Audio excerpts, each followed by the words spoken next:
Ежегодно, уже на протяжении, наверное, 10 лет, Ассамблея народа Казахстана проводит акцию «Дорога в школу». Мы, как и предприниматели, все этнокультурные центры, собираем средства, и на эти средства мы покупаем школьные принадлежности, сумки, все необходимое для детей.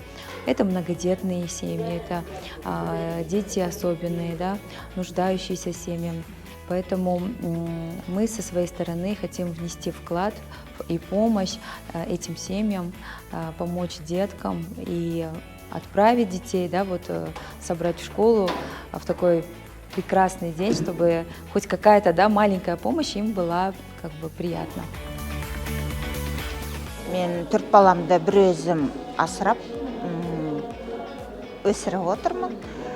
Сол себептен маған бүгін бастықтарым рюкзак, мектепке дайындық кішкене плюс көмек болып жатыр солай. Екі балам үлкен уже, екі кішкентайым бар. Сол 7-ші класс пен 4-ші классқа көмек берді осылай рюкзак беріп үшін, оқу құралға полный құралдар беріп, тетрадь, ручкаларына дейін көмек болды. Школьные вещи. Мороженое дали в подарок. Школа – мечта, потому что я в класс пойду.